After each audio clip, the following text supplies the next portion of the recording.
सुदामा, जब तुम्हारा मुझसे विवाह हुआ था उस समय आपने मुझे बताया था कि तुम्हारा कोई मित्र है, वो राजा है, द्वारिका का सम्राट है, मदद नहीं चाहिए, कोई सहयोग नहीं चाहिए, धन दौलत नहीं चाहिए। प्राणनाथ, एक बार अपने मित्र के यहाँ चले जाओ, मित्र से दुख के समय में मिलना चाहिए।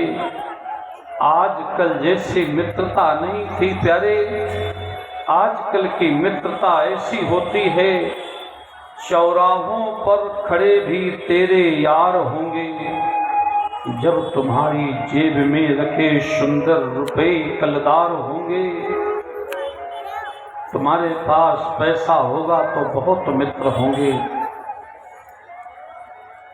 गरीबों का कोई मित्र नहीं होता।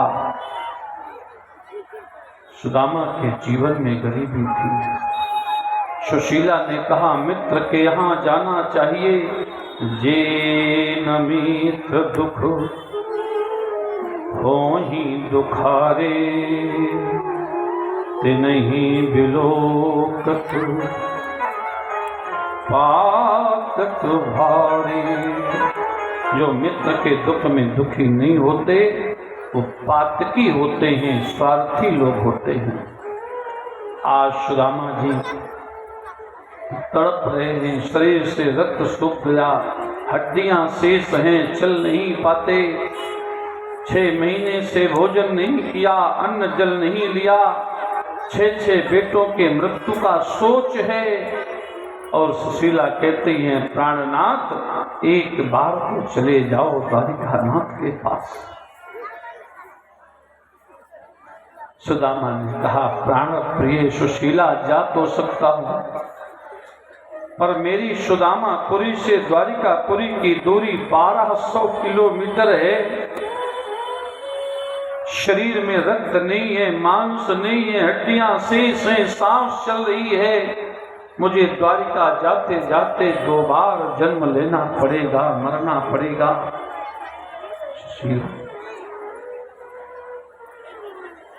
भगवान के यहाँ या अपने से छोटी उम्र के मित्र के यहाँ कभी खाली हाथ नहीं जाया जाता। मेरे पास तो कुछ है नहीं, क्या लेकर जाएं हम कृष्ण के यहाँ। सुशीला ने कहा, प्राणनाथ आपने संकल्प लिया है कि हम कुछ नहीं मांगेंगे, पर मैं तो मांग सकती हूँ अगर आपकी आज्ञा हो। सुशीला ने कहा, आज्ञा दो, मैं कृष्ण के लिए भेंट लेकर के आती हूँ। भगवान कृष्ण द्वारिकानाथ द्वारिका में बैठे हैं। सुशीला जी गई तो 5 घरों में चावल मांगा तो सुशीला जी को 3 मुट्ठी चावल प्राप्त हुए थे। 5 घरों में मांगा तब 3 मुट्ठी उन्हें चावल मिले थे। ये होता है मांगने वालों का अस्तित्व। 5 घरों में मांगा तो 3 मुट्ठी चावल मिले। चावल थे टूटे। सुशीला ने कहा, प्राणनाथ चावल मिल गए हैं, तुम्हारे मित्र को भेंट मिल गई, पर इसे ले जाने के लिए मेरे पास वस्त्र नहीं है, पोटली कैसे बनाऊं। तो सुशीला ने अपने फटे चीथड़े कपड़े, जो साड़ी पहने थी, फाड़ दिया उस कोने को, पल्ले को, और उस फटे हुए कपड़े पर पोटली बनाकर सुदामा को दे दिया। कहा, सुदामा जाओ, एक बार द्वारिकानाथ से मिलकर आना, पर तुम्हें मेरी सौगंध है सुदामा, न वहां कुछ मांगना है, न वहां कुछ बताना है, केवल द्वारिकानाथ के पास जाना है। वो सब कुछ पहचान सकते हैं, सब कुछ जान सकते हैं। सुदामा जी ने कहा, जाओ सुशीला, इतनी जिद कर रही हो तो हम पहुंचते हैं। हाथ पर बांस की छड़ी उठाई, घर से निकले, 100 कदम चले। क्षिप्रा नदी के किनारे बरगद के पेड़ के नीचे सुदामा जी गिर गए और बेहोश हो गए। जिसने 6 महीने से भोजन न किया हो, 6 महीने से जिसने व्रत लिया हो, इतने बड़े संकट में सुदामा ने भगवान को नहीं भुलाया, भगवान का नाम नहीं भूले, भगवान का स्मरण नहीं भूले। आज तो तुम्हें थोड़ा लोभ दे दिया जाए तो तुम गौ हत्यारों के साथ खड़े हो जाओगे। तुम्हें थोड़ा सा लोभ दे दिया जाए तो भगवान का विरोध करने लगोगे। तुम्हें थोड़ा सा लोभ दिया जाए तो तुम मंदिरों से दूर हो जाओगे और तुम दूसरा धर्म भी स्वीकार कर लोगे। प्यारे, थोड़े से लोभ के लिए याद रखना मेरे प्यारे, दुनिया की हर चीज बनती और बिगड़ती है, पर जीवन के सिद्धांतों पर कभी समझौता नहीं करना चाहिए। सुदामा जी ने परमात्मा को नहीं छोड़ा, परमात्मा के साथ खड़े हो गए। चल पड़े। बेहोश अवस्था में क्या हुआ, द्वारिका नाथ ने कहा, रुक्मिणी आज मुझसे मिलने मेरा मित्र चल पड़ा है। गरुण को बुलाया, जाओ गरुण। क्षिप्रा नदी के किनारे फटे चीथड़े कपड़े पहने हुए, हाथ पर बांस की छड़ी लिए हुए, बरगद के पेड़ के नीचे एक वृद्ध सो रहा है। वहां की पूरी जमीन को अपनी पीठ में रख लेना, अपनी पीठ में रख लेना और मेरी द्वारिका के सामने समुद्र के उस पार उतार देना। भगवान ने गरुण को भेजा। गरुण ने वहां की भूमि अपनी पीठ में रखी और समुद्र के किनारे जाकर के रख दिया। सुदामा जी को जब रात भर सोने के बाद होश आया, जीर्ण शीर्ण शरीर है, सामने जल भरा है जैसे क्षिप्रा में भरा था। गरीबों को कोई रास्ता नहीं बताता, गरीबों का भगवान के सिवा कोई नहीं होता।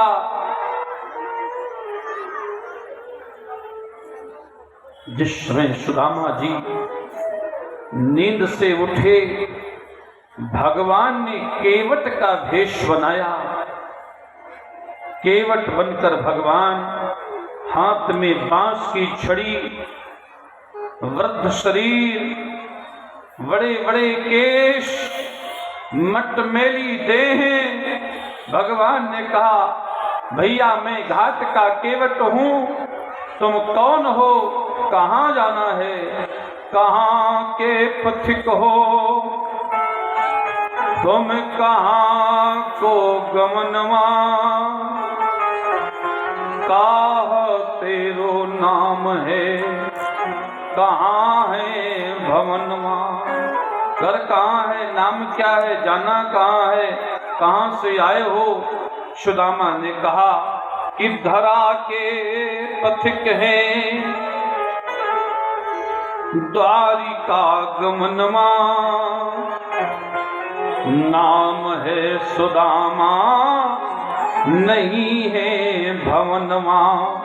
हमारा भवन है नहीं, गरीब ब्राह्मण है, सुदामा नाम है, द्वारिका जाना है। केवट ने कहा, द्वारिका जाना है तो समुद्र के बीचों बीच द्वारिका है, तुम्हें नाव में जाना पड़ेगा। हाथ जोड़ लिया। सुदामा ने कहा, मेरे पास पैसे नहीं है, जहाँ पानी कम हो मुझे जगह बता दो तो मैं चला जाऊं, और पैदल मुझे जाना है। केवट के रूप में भगवान कहते हैं ये नदी नहीं, ये समुद्र है, यहाँ तुम पैदल नहीं जा सकते हो, नाव में बैठना पड़ेगा। बोले मेरे पास नाव में बैठकर जाने के लिए कुछ नहीं है। सुदामा जी ने कहा कुछ है नहीं। कन्हैया केवट के रूप में है। कन्हैया कह रहे हैं यहाँ कुछ लगता नहीं है, भगवान द्वारिका नाथ हमें तनख्वाह देते हैं, वेतन देते हैं, हम तो सेवा करते हैं, सरकारी नौकरी है, बैठ जाओ नाव में, हम तुम्हें द्वारिका में उतार देंगे। केवट के भेष में भगवान कह रहे हैं। और जैसे सुदामा से कहा, सुदामा ने कहा सच में कुछ लोगे नहीं? बोले नहीं कुछ नहीं, बैठ जाओ। अब सुदामा जी नाव में बैठे और जैसे बीच धारा में नाव पहुंची, धन्य है नटवर नागर तुम्हारी लीला, जब किसी को देने में आते हो तो संसार के संपूर्ण वैभव लुटा देते हो, और जब किसी को लेने में आते हो तो हरिश्चंद्र को शमशान पहुंचा देते हो। धन्य तुम्हारी लीला मोहन। सुदामा से भगवान कहते हैं भैया हम नौकर हैं, द्वारिका नाथ के केवट हैं, सब कुछ वो देते हैं, पर जिसको हम पार करते हैं कुछ तो उसको देना चाहिए, तुमसे भी कुछ ना कुछ हम लेंगे। सुदामा जोर से रोए, बोले हमारे पास किसी को देने के लिए कुछ नहीं है। भगवान ने कहा झूठ मत बोलो भैया, कुछ तो तुम्हारे पास होगा, मेरे पास कुछ नहीं है। केवट के रूप में भगवान ने कहा ऐसा संसार में कोई प्राणी नहीं है जिसके पास कुछ न हो। सुदामा ने कहा हम हैं, हमारे पास जो है वो तुम ले नहीं सकते, और जो तुम्हें चाहिए वो हम दे नहीं सकते।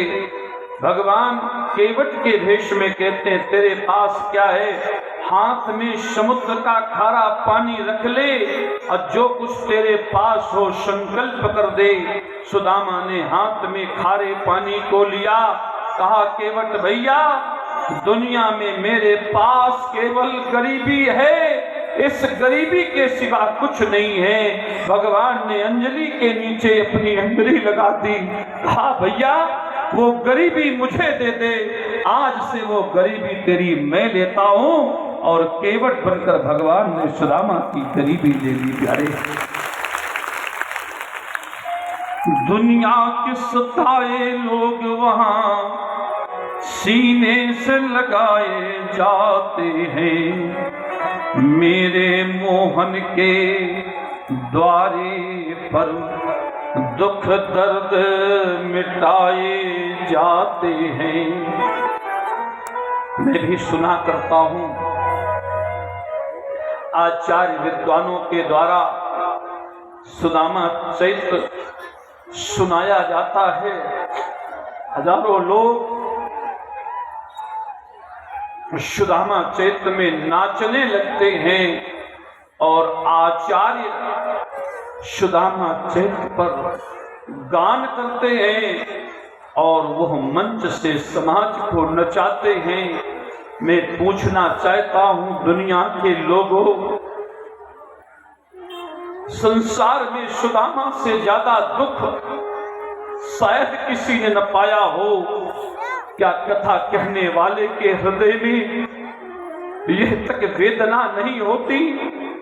क्या सुनने वाले के हृदय में ये वेदना नहीं होती? गरीबी क्या होती है और भगवान की परीक्षा क्या होती है? कम से कम हमें एक बार सोचना चाहिए कि हम किस कथा को कह रहे हैं और हम किस कथा को सुन रहे हैं। एक बार विचार करना प्यारे। जिस समय सुदामा अंजलि में जल भरकर गरीबी दिया, द्वारिका नाथ ने कहा स्वीकार कर लिया, मैंने केवट बनकर गए थे, और जैसे नाव से उस पार पहुंचे उतरे, भगवान अंतर ध्यान गायब हो गए। 10 साल के बच्चे बनकर आ गए। कहा दादा हम द्वारिका के बच्चे हैं, खेलते कूदते आए हैं, तुम्हें जाना कहाँ है?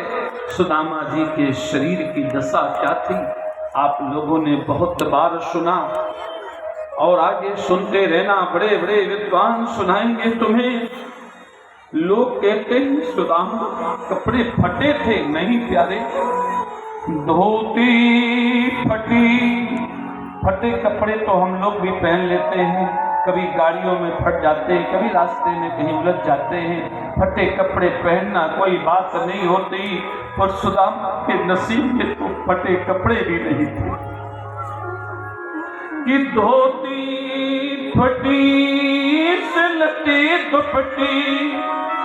धोती फट गई, अब फट गई तो सिली गई, सिलती जहां से सिली गई वहीं से दोबारा फट गई, और जब फिर फटी, जब दोबारा सिली गई तो धोती के धागे और सिलाई के धागे आपस में लटाएं बन गई और कपड़े का नाम खत्म हो गया प्यारे। लटाएं लटकने लगी, कपड़ा तो बचा नहीं, इसलिए कहा गया धोती फटी सिलती दुपट्टी और पाहन की नहीं सामा। पैरों में पादुकाएं नहीं है, कंठ के जाल बिवाई फटी है। और क्या कर रहा था? बोले देखे चकित बसोदाय भिरामा। सुंदर सुंदर सोने के महल देख रहे हैं। सुदामा जी कहते इतना सुंदर महल, इतना सुंदर नगर, ये द्वारिका है। उस 10 साल के बच्चे ने पूछा महाराज आपका नाम क्या है? बोले आपने नाम बतावे सुदामा। अच्छा दादाजी जाना कहाँ है? अब भगवान 10 साल के बच्चे बनकर पूछ रहे हैं। सुदामा जी ने कहा इस द्वारिका में मेरा एक मित्र रहता है, उसका नाम कृष्ण है। कन्हैया ने कहा नहीं हो सकता। 10 साल की उम्र में भगवान बालक बनकर खड़े हैं। क्या कहते हैं? दादा यहाँ कोई कृष्ण नहीं रहता, यहाँ राज राजेश्वर योग योगेश्वर द्वारिकाधीश्वर परमेश्वर परात्पर ब्रह्म सर्व सामर्थ अखंड कोटि ब्रह्मांड नायक राजाधिराज महाराज द्वारिकाधीश कृष्ण रहते हैं। सुदामा जी पृथ्वी पर बैठ गए, जोर से रोए, बोले मैं गलत जगह में आ गया हूँ, मैं इस पत्ते पर नहीं आया, मेरा मित्र ऐसा नहीं था, उसका नाम कृष्ण है। भैया मैं गलत जगह में आ गया हूँ, इस नाव वाले से कह दो मुझे उस पार कर दे। मेरे मित्र कृष्ण की कोई दूसरी द्वारिका होगी, यहाँ तो कोई राजा रहता है। सुदामा को ये पता नहीं था कि तुम्हारा मित्र ही योगेश्वर कृष्ण है, तुम्हारा मित्र ही सर्वेश्वर कृष्ण है। सुदामा रोने लगे। 10 साल के बच्चे ने कहा महाराज आखिरी में उसके नाम के आगे कृष्ण तो लिखा जाता है, पर उपाधियां हैं राज राजेश्वर योग योगेश्वर द्वारिकाधीश्वर सर्वेश्वर परमेश्वर विश्वातीत विश्व विनायक धर्म धुरंधर धरणीधर द्वारिकानाथ कृष्ण। सुदामा ने कहा नहीं हो सकता, हम दोनों साथ पढ़ते थे बचपन में, उसका नाम तो केवल कृष्ण चंद्र था। 10 साल के बच्चे ने कहा बाबा तो फिर तुम एक काम करो, ये सामने जो महल है ना यही है उनका महल, तो तुम यहाँ से जाना, रास्ता तो हम तुम्हें यहीं से बता देंगे और वहाँ जाके पूछ लेना। और भगवान अंतर ध्यान हो गए। सुदामा क्योंकि भगवान बार बार क्यों आ रहे हैं? क्योंकि भगवान जानते हैं इस दुनिया में गरीबों का कोई नहीं होता, बने बने के लाखों निशान होते हैं, बनी बिगड़ जाती है तो दुश्मन तमाम होते हैं। यहाँ पर गरीबों को रास्ता दिखाने वाला कोई नहीं मिलेगा। और बड़े बड़ों के रास्ते के लिए लोग सड़कों में खड़े हो जाते हैं, पलक पावड़े बिछा देते हैं, पर गरीबों को कोई रास्ता नहीं बताता। भगवान कहते हैं जाओ। अब सुदामा जी छोटी सी बांस की छड़ी लेकर आगे बढ़े। और जैसे महल के दरवाजे पर पहुंचे, द्वारपालों ने कहा आगे बढ़ो आगे बढ़ो आगे बढ़ो आगे बढ़ो आगे बढ़ो। आजकल भी होता है, कोई गरीब आदमी दुकान के सामने आ जाए तो दुकानदार सबसे पहले कहता आगे बढ़ो आगे बढ़ो। वो लोग कहते हैं कि नहीं कहते आगे बढ़ो आगे बढ़ो। आगे बढ़ते बढ़ते वो गंगा जी में कूद जाएगा क्या? अरे कम से कम कोई तो कह दो रुक जाओ, हम तुम्हें 2 पैसे दे रहे हैं। जिसके दरवाजे में जाता है वही कहता है आगे बढ़ो आगे बढ़ो आगे बढ़ो। आगे बढ़ते बढ़ते कहाँ पहुँचाना चाहते हो प्यारे? क्या सिद्ध करना चाहते हो? आगे बढ़ते बढ़ते क्या गंगा जी में कूद जाएगा कि समुद्र में चला जाएगा? कोई तो कह दो प्यारे कि बैठ जाओ, रुक जाओ। नहीं नहीं। सुदामा जी गए, द्वारपालों ने कहा बाबा कहाँ जाना? बोले हमारा मित्र यहीं कहीं कृष्ण रहता है। द्वारपालों ने कहा नहीं, यहाँ कोई कृष्ण नहीं रहते, यहाँ तो राजा विराज द्वारिकाधीश विश्वेश्वर विश्वतीर्थ रहते हैं। बोले नहीं नहीं, वो हमारा कृष्ण यहीं रहता। अरे भैया यहाँ नहीं रहता। बोले नहीं, हमारा कृष्ण रहता है। जाओ एक बार अपने राजा से कह के देखो, अगर वो पहचान जाएंगे तो हमें बुला लेंगे। अरे द्वारपालो कन्हैया से कह दो कि मिलने सखावत नसीब आ गया है। अरे द्वारपालो कन्हैया से कह दो, अरे द्वारपालो कन्हैया से कह दो, करने सुदामा गरीब आ गया है, करने सुदामा गरीब आ गया है। भटकते भटकते न जाने कहाँ से, भटकते भटकते न जाने कहाँ से, तुम्हारे महल के करीब आ गया है। तुम्हारे महल के करीब आ गया है।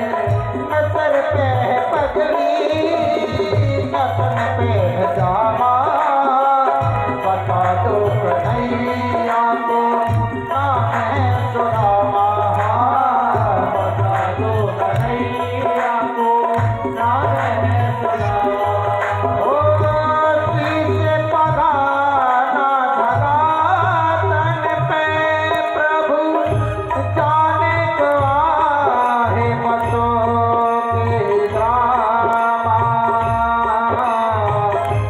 होती फटी लटी दुपटी अरु, पाए उपाना की नहीं सामा। द्वारे खड़ो तोरे बन दे हैं, हो द्वारे खड़ो तोरे बन दे, रहो जग सो वसुधा अभिरामा। पूछत दीन कराले तो नामा, बतावत आपनो नाम सुदामा। हो न सर पे पगड़ी, न तन पे जामा, बता दो कन्हैया को नाम है सुदामा, बता दो कन्हैया को नाम है सुदामा। हो एक बार मोहन से जाकर के कह दो, एक बार मोहन से जाकर के कह दो, मिलने सखावत नसीब आ गया है, मिलने सखावत नसीब आ गया है।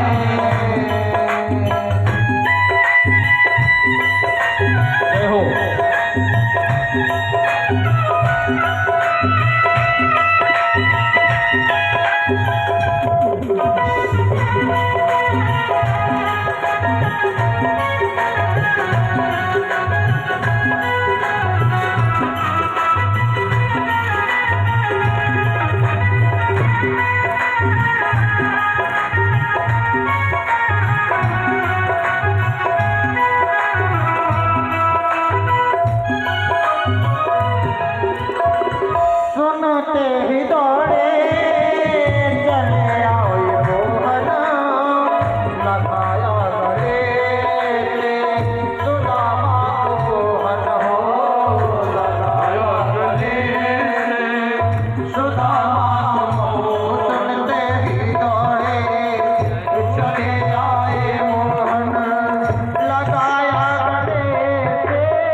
भगवान के द्वार पर खड़ा है दीन आज, भगवान के द्वार पर खड़ा है दीन आज, करुणा सिंधु आज वो मित्रता निभाते हैं।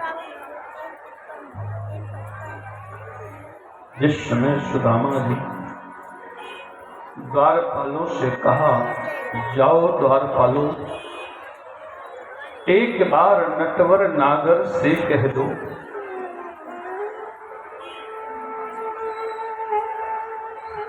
एक बार नटवर नागर से कह दो, बचपन का मित्र सुदामा आज पास में तुम्हारे आया है। मेरे प्यारे, द्वारपालों ने जिस समय भगवान से कहा तो क्या कहा, बस ये सुन लें, निर्धन का क्या कोई सम्मान नहीं होता? क्या धन नहीं होता तो व्यक्ति की इज्जत नहीं होती?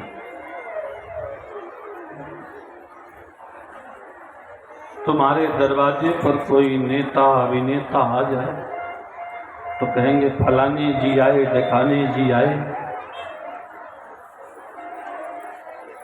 पर जिस समय सुदामा जी गए तो द्वारपालों ने क्या कहा कि द्वारे खड़ो, कह देते कि भगवान कृष्ण तुम्हारे दरवाजे पर एक ब्राह्मण खड़ा है, नहीं कहा गया। कह देते तुम्हारे दरवाजे पर आज तुम्हारा मित्र आया है, नहीं कहा गया। बोले द्वारे खड़ो,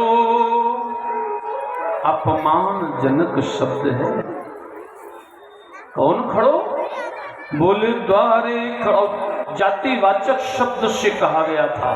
ब्राह्मण खड़ा है, द्वारे खड़ो दुज, दुज माने ब्राह्मण। कभी कभी समाज कहता है लोग मनुवादी हैं। कहां से ब्राह्मणों ने कभी मनुवाद का पालन किया है? हर युग में ब्राह्मणों के साथ यही हुआ है जो आज हो रहा है। द्वारिकानाथ, तुम्हारे दरवाजे पर भी ब्राह्मण के साथ यही हुआ था। सुदामा के लिए द्वारपालों ने कहा कि द्वारे खड़ो तुझ दुर्बल एक। दरवाजे पर एक ब्राह्मण खड़ा है महाराज, और देख चकित वसुदाय अभिरामा, और पूछत दीन दयाल को धाम, आपन नाम बतावे सुदामा।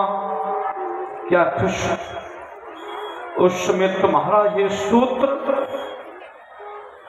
समाज में लागू नहीं था? क्या भगवत पाद माधव मधुसूदन जो तुमने महाभारत में अर्जुन को सुनाया था, क्या वो गीता तुम भूल गए थे?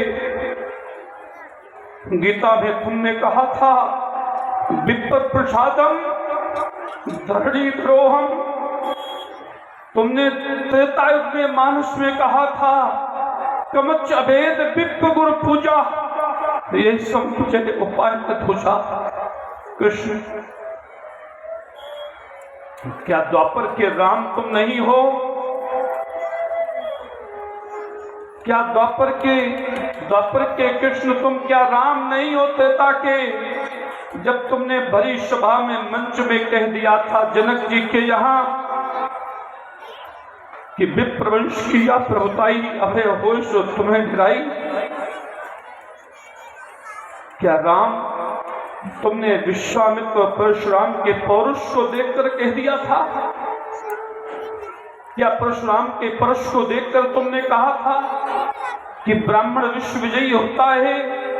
आज एक निर्धन दीन गरीब ब्राह्मण के लिए तुम्हारे सामने अपमानित किया गया और तुम मुस्कुराते रहे। कृष्ण, तुम मुस्कुराते रहे।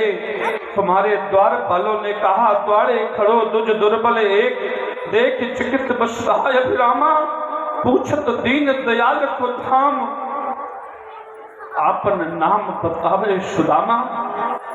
माधव मधुसूदन, उसमें तुम्हारा छत्रत्व कहां चला गया था? वही ब्राह्मण है, वही सुदामा है जिसने रुक्मिणी के पत्र को लाने के लिए जरासंध की सेनाओं से सामना किया था। कृष्ण, अगर उस समय गुरुदेव गर्गाचार्य न होते तो शायद तुम्हारा रुक्मिणी का मिलन न हुआ होता। द्वारपालों ने कहा, कृष्ण दरवाजे पर खड़ा है, बोले कैसा है? तो बोले शीश पगा, सर पर उसके वस्त्र नहीं है और बदन पर कोई झांगा नहीं, कपड़ा नहीं है कि शीश पगा।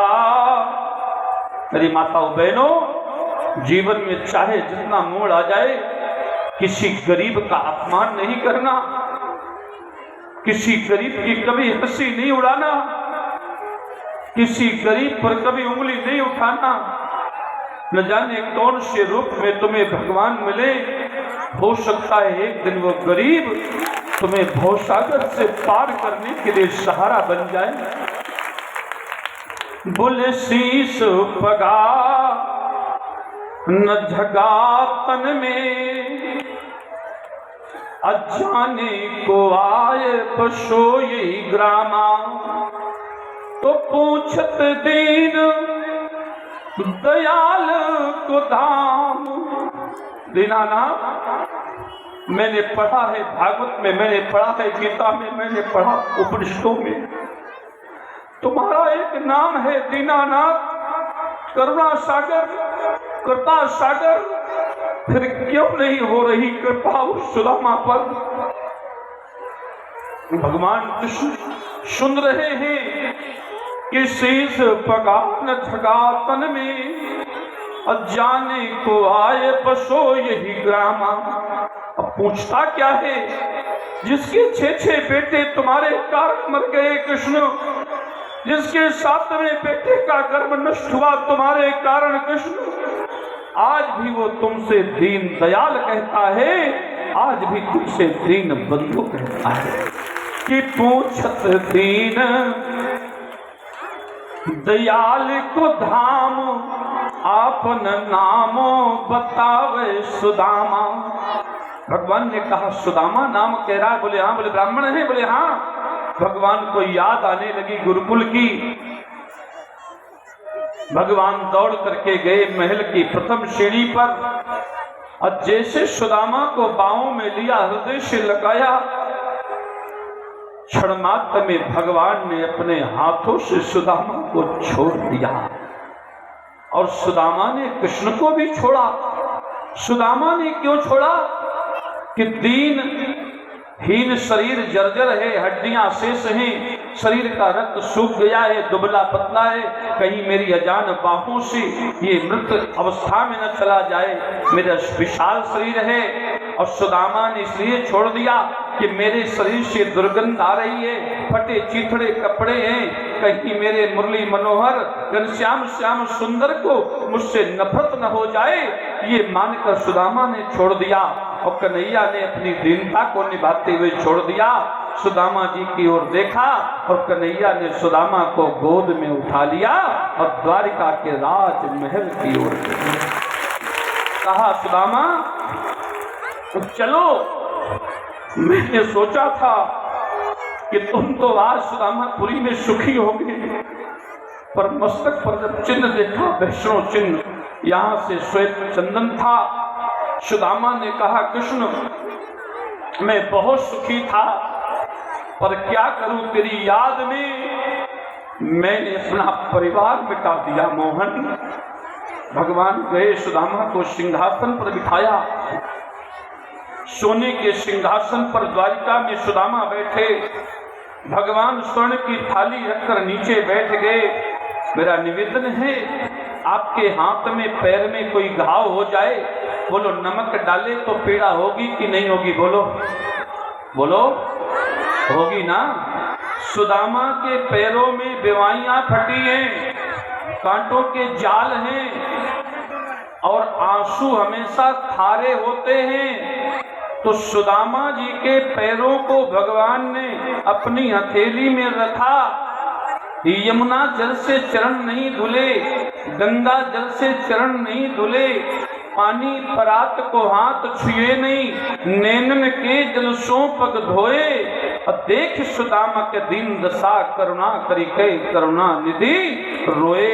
आंसुओं से पैर धुल दिया। संसार के सामने भगवान ने प्रमाण दिया, आंसुओं से इसलिए धुला, आंसू खारे थे, पैरों में घाव थे। सुदामा जी आज रुदन कर रहे हैं, कन्हैया बताना चाहते हैं, अरे आज तेरे गांव में मेरे आंखों के आंसू गिरेंगे, पीड़ा होगी। अरे सुदामा जितनी पीड़ा होना हो आज मेरे सामने हो जाए, पर आज के बाद पीड़ा होना बंद हो जाएगा। जैसे डॉक्टर घाव को काट करके बराबर करता है, मतलब उस समय कितने दर्द हो जाए, फिर डॉक्टर कहता है आज के बाद तेरा इलाज हो जाएगा, जो कुछ चीड़ फाड़ करना है आज ही कर दूंगा, पर कल से तुझे दर्द नहीं होगा। यही है सुदामा चरित्र प्यारे। जैसे भगवान ने हाथ पर पैर रखा, कंटक के जाल बेवाई फटी, कांटों के जाल हैं, बेवाइयां फटी हैं, और भगवान बार बार देख रहे हैं और कह क्या रहे हैं कि हाय सखा, कि हाय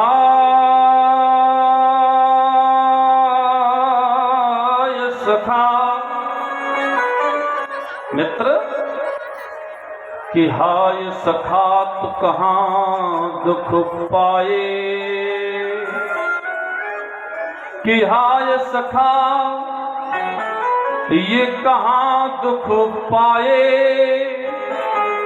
आए न इते, इधर क्यों नहीं आए, कि आए न इते तो किते दिन खोए।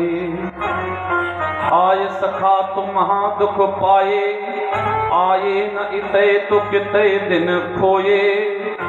देख सुदाम की दीन दशा, करुणा करी के करुणा निधि रोए।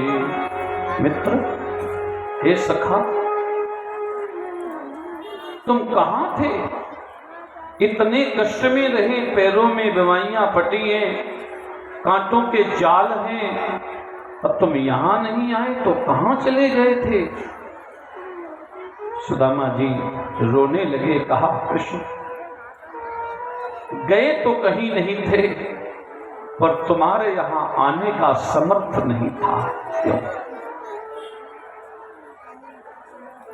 कन्हैया ने कहा सुदामा, बचपन में तुमने एक बार मुझे धोखा दिया था, जिसके लिए तुम्हें जीवन भर कष्ट सहना पड़ा। मेरी माताओं, बहनों, बेटियों, चाहे जितना संकट आ जाए, न कभी भगवान को धोखा देना, न कभी किसी संत महापुरुष को धोखा देना। इन मूर्तियों को कभी पत्थर की मूर्तियां नहीं मानना।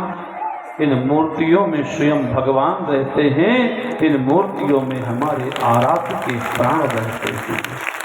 इसलिए दुनिया में बहुत मोड़ आते हैं, चाहे सुख आने चाहे दुख आने, कभी भगवान से विश्वास को नहीं हटाना, ईश्वर का विश्वास नहीं तोड़ना। जिस समय सुदामा जी भगवान के साथ रुक्मिणी जी आई, कहती प्रभु एक बात पूछें। बोले क्या? बोले ब्रह्मा विष्णु शंकर आवे, दर्शन कर ध्यान लगाते हैं। ब्रह्मा आते थे, ब्रह्मा शंकर तुम्हारा ध्यान करते थे, द्वारिकानाथ से मिलना है। पर आज ये कैसा मेहमान है कि वो सिंहासन पर, तुम जमीन में, तुम बार बार चरणों को चूम रहे हो। सुदामा ने कहा हाँ रुक्मिणी, यही सत्य है, ये इस लायक है। क्यों? कन्हैया जी ने हंस दिया, कहा सुदामा एक बात पूछें। बोले क्या? बोले तुम तो मेरे बड़े भाई हो, गुरुकुल में साथ पढ़े हैं, तो आपकी शादी हुई कि नहीं हुई? सुदामा जी ने कहा हाँ मेरी शादी हुई है कृष्ण। सुदामा जी ने कहा तो भाभी जी ने आपको भेजा? हाँ। तो बोले सुदामा बुरा नहीं मानोगे, पूछो? बोले हाँ पूछो। बोले बच्चे भी हुए होंगे जब शादी हुई है? सुदामा मूर्छित हो गए। जिस समय कृष्ण ने पूछा सुदामा मूर्छित हो गए। था कृष्ण तुम्हारा नाम बदनाम न हो इसलिए तो मैंने प्राणों से प्यारे बच्चों का बलिदान कर दिया। सुदामा से भगवान पूछते हैं मूर्छित क्यों हो गए, बताओ बच्चे हुए कि नहीं हुए? सुदामा ने कहा कृष्ण मेरे एक नहीं दो नहीं 6 बेटे थे। एक दिन भीख मांगते समय दाता ने तुम्हारा नाम ले लिया कि तुम्हारा मित्र कहाँ है, तो तेरे सम्मान में आंच न आवे तो मैंने भीख मांगना और भोजन करना बंद कर दिया। तेरे नाम से तड़प तड़प कर मेरे बच्चे एक नहीं दो नहीं 6 बच्चे मर गए कृष्ण, पर मैंने तेरे नाम पर आंच नहीं आने दिया, मैंने तेरे सम्मान पर आंच नहीं आने दिया, इसी से मेरी ये दशा हो गई। भगवान ने कहा रुक्मिणी सुन रही हो, जिसने मेरे लिए 6 बेटे कुर्बान कर दिए उसका अधिकार था इस सिंहासन पर बैठने का। आज वो भगवान यमलोक से सुदामा के बच्चों को वापस किया। सुदामा जी से भगवान कहते हैं तो जब वहां से आए तो मेरी भाभी ने कुछ तो दिया होगा मेरे लिए। अब सोने के महल में सोने के सिंहासन में बैठे हैं, सोने की थाली में चरण धुले जा रहे। अब वो फटे चितड़े कपड़े में 3 मुट्ठी टूटे हुए चावल सुदामा देने की हिम्मत कैसे करते? सुदामा ने और अच्छे से कांख दाब लिया। अब कन्हैया को सब पता था, त्रिकालज्ञ सर्वज्ञ तुम, गति तुम्हारे सर्वत्र, उन्हें तो सब कुछ पता है। भगवान ने कहा सुदामा मेरा मन कहता है भाभी ने कुछ तो दिया होगा। नहीं नहीं कुछ नहीं दिया भाभी, हम गरीबों के यहाँ तेरे देने के लिए क्या है मित्र। कन्हैया ने कहा सुदामा मित्र गरीब रहीश नहीं होता, मित्र केवल मित्र होता है, इससे मित्रता में ये शब्द नहीं होता। जिस समय सुदामा जी ने ये शब्द कहा प्यारे, उस समय सुदामा जी के भाव विवल हो गए। भगवान कृष्ण ने कहा सुदामा मेरा निवेदन है, जो भाभी ने दिया हो, जो भाभी ने दिया हो वो दे दो। कन्हैया ने कहा सुदामा ने नहीं दिया। कन्हैया ने सुदामा के दोनों हाथ पकड़े और जैसे हाथ ऊपर किए तो कांच की पोटली जमीन पर गिर गई। द्वारिकाधीश भगवान की। भगवान ने पोटली को छोड़ लिया। 3 मुट्ठी चावल थे पोटली में। कन्हैया ने पहली मुट्ठी खाई, 1 लोक का राज्य दिया। दूसरी मुट्ठी खाई, 2 लोकों का राज्य दिया। और जैसे तीसरी मुट्ठी चावल खाया रुक्मिणी ने हाथ पकड़ लिया। नहीं तीसरी नहीं खाना। बोले क्यों? बोले 3 लोकों को राज्य देकर क्या भीख मांगोगी? कन्हैया जी रोने लगे। कहा रुक्मिणी तुमने विष घोल दिया रस में, रुक्मिणी तुमने विष घोल दिया रस में, मुझको तो सर्वस देना था। यह याद सखा दर पर आया, इसको दर स्वामी बनाना था। आज मैं अपना सिंहासन तक देना चाहता था रुक्मिणी, मैं 3 लोगों का राज्य अपने मित्र को देना चाहता था, चाहे मुझे भीख मांगना पड़ता, पर तूने हाथ पकड़ करके रस में विष घोल दिया। रुक्मिणी ने कहा प्राणनाथ अपने लिए तो 1 लोक बचा लो। भगवान ने अपने मित्र को 1 नहीं 2 लोकों का राज्य दिया। जय जय श्रीमद् भागवत महापुराण पर्यंत सुदामा कृष्ण आख्यानम परिपूर्णम यत् कथा। बोलो यज्ञ नारायण भगवान की, सदगुरुदेव भगवान की। और इसी के साथ शायद भैया कुछ कहना चाहते हैं, आगे कुछ नहीं महाराज जी, क्योंकि ये प्रोग्राम इतना सुंदर हुआ है, हर साल की तरह फूलमती मैया की ऐसी कृपा रही है और सभी भक्तों का हम माता रानी तरफ से इतना धन्यवाद और फूलमती मैया से कहेंगे कि आप लोगों के हमेशा भंडार भरे रहे, कभी खाली ना हो। आप लोगों का इतना बड़ा सहयोग हमारी जो फूलमती माता समिति है उसके लिए, क्योंकि हम लोग कुछ नहीं जानते ये कैसे होता है, कौन करा रहा है, सिर्फ फूलमती माता जानती हैं।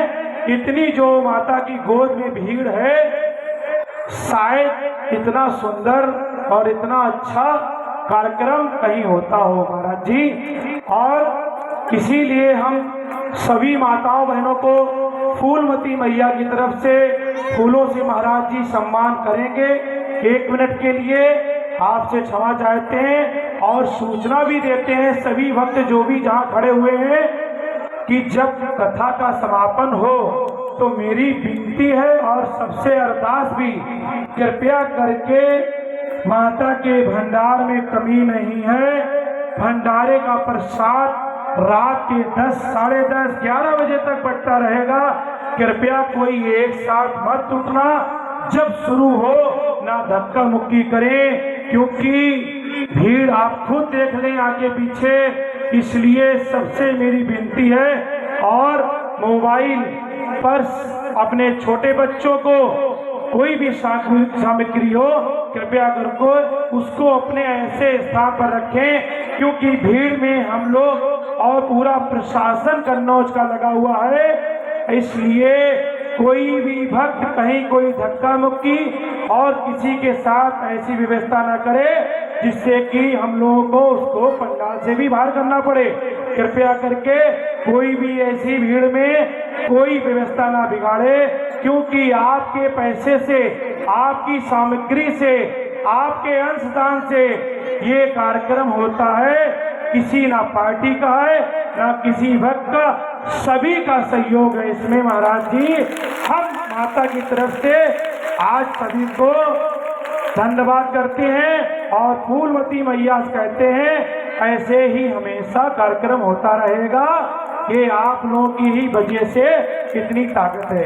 2 मिनट सबका फूलों से महाराज जी सम्मान करते हैं। फूल डालिए सबके ऊपर, जितनी माताएं बहनें बैठी हैं फूल डालते सबके ऊपर और फूलों से सम्मान करें, क्योंकि इन्हीं सभी भक्तों के वजह से, इन्हीं सभी भक्तों की वजह से इतना सुंदर कार्यक्रम है।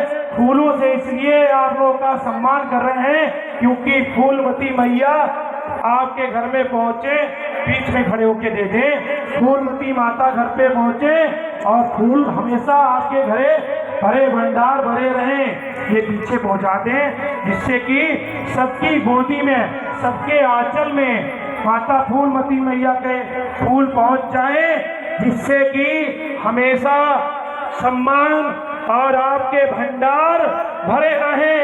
फूलमती मैया की सजे फूलनहार, और सजे फूलनहार मैया तोरे लाने, सजे फूलनहार मैया तोरे लाने, सजे फूलनहार मैया तोरे लाने, सजे फूलनहार मैया तोरे लाने, सजे फूलनहार मैया तोरे लाने, भवानी तोरे लाने, उमा तोरे लाने, मैया तोरे लाने, भवानी तोरे लाने, मैया तोरे लाने, भवानी तोरे लाने, मैया तोरे लाने, भवानी तोरे लाने, सजे फूलनहार मैया तोरे लाने, सजे फूलनहार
मैया तोरे लाने। और कल की हमारी घोषणा जो थी प्रयागराज के सहयोग की, आज उस घोषणा का पहला दान हमारे मंच में आया है। बेटा नाम क्या है पापा का? पूरा नाम बोलो। संतोष। संतोष सविता जी की ओर से 10 किलो आटा और साथ में दक्षिणा भी, प्रसाद भी। बहुत जोरदार तालियां। हमारे कुंभ मेले के प्रसाद के रूप में जो भंडारा है उसमें हमें आपके कन्नौज का 4 दानवीरों का सहयोग मिला है। भैया विकास गुप्ता 2 टीन तेल, 24 गर्म टोपियां। जोरदार तालियां। अरे दिया उन्होंने लिया, हमने, तुम ताली तो बजा सकते हो। और हमारे बहुत अच्छे भक्त ये तीनों परिवार हमसे रोज मिलते थे। अरविंद यादव जी जिनकी ओर से 2 टीन तेल, 1 सभी लोग मंच मत जाएं, मंच पर एकदम व्यवस्था ना बिगड़े, आप लोग माताएं बहनें बैठी रहें। हाँ, अरविंद यादव जी 2 टीन तेल, 1 बोरी शक्कर, 1 बोरी आटा। जोरदार तालियां। तीसरा सहयोग है मनोज तिवारी जी जिनकी ओर से 25 किलो आटा कुंभ मेले के लिए संतों की सेवा में दिया गया। और चौथा दान आया है संतोष सविता की ओर से, जो अभी आपने देखा। इनकी ओर से 10 किलो आटा और कुछ मसाले। जोरदार तालियां। ये आपका सहयोग हमारे कुंभ मेले में संतों की सेवा में लगेगा। बहुत बहुत आशीर्वाद आप सबको। और सजे फूलनहार मैया तोरे लाने, सजे फूलनहार मैया तोरे लाने, सजे फूलनहार मैया तोरे लाने, सजे फूलनहार मैया तोरे लाने, मैया तोरे लाने भावनी ले झंडा, मैया तोरे झंडा ले। और हमारे बुंदेलखंड में पुजारी को, देवी के पुजारी को पंडा कहा जाता है।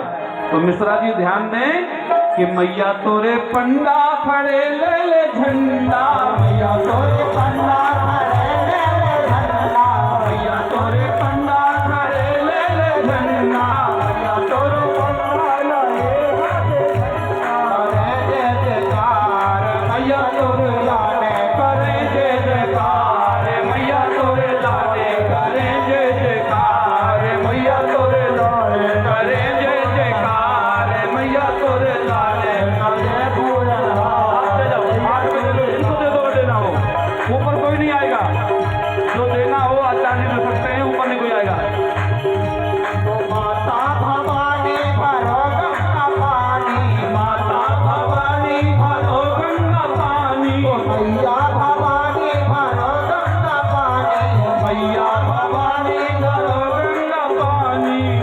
लाए चरणन पखार मैया तोरे लाने, चरणन पखार मैया तोरे लाने, सजे फूलनहार मैया तोरे लाने, सजे फूलनहार मैया तोरे लाने, सजे फूलनहार मैया तोरे लाने, सजे फूलनहार मैया तोरे लाने। बोलो फूलवती मैया की। हेलो, सभी को सूचना बता दें, पहले कथा पंडाल खाली होगा, उसके बाद कोई अंदर जाएगा। जब प्रसाद बटेगा तो सभी लोग सूचना सुन लें, कृपया करके कोई भी व्यवस्था ना डिस्टर्ब करे। पहले कथा पंडाल खाली होगा, जिस समय प्रसाद शुरू होगा। महाराज जी आगे। हाँ, मैं भी निवेदन करता हूँ कि जैसे आरती खत्म होगी तो आप सब बैठ जाएंगे। पहले हम लोग निकलेंगे क्योंकि हमें यहाँ से प्रयागराज जाना है। आपका प्रेम स्नेह जो हमें मिला, इसके लिए आप सबको हम धन्यवाद दे रहे हैं। बस इसके बाद सीधे आरती, आरती के बाद भंडारा हमारे मिश्रा जी के निर्देशन में जैसा हो। ओम। हेलो, अभी टाइम है महाराज जी। हाँ, नहीं तो आपका ही तो वहाँ से घोष हो रहा था कि पंडाल खाली हो, तो भैया मैंने कहा नहीं, हम सभी को बता रहे हैं कि कोई व्यवस्था ना, क्योंकि इन लोगों की है। अभी तो आप आगे बढ़ते रहेंगे। बोलो यज्ञ नारायण भगवान की। सभी लोग बैठ जाएं, सभी माताएं, बहनें, भाई, बुजुर्ग बैठ जाएं। और जैसा मैंने रोज कथा में आपसे कहा है, मैं तो निकल जाऊंगा, पर कुछ आपसे मैं निर्देश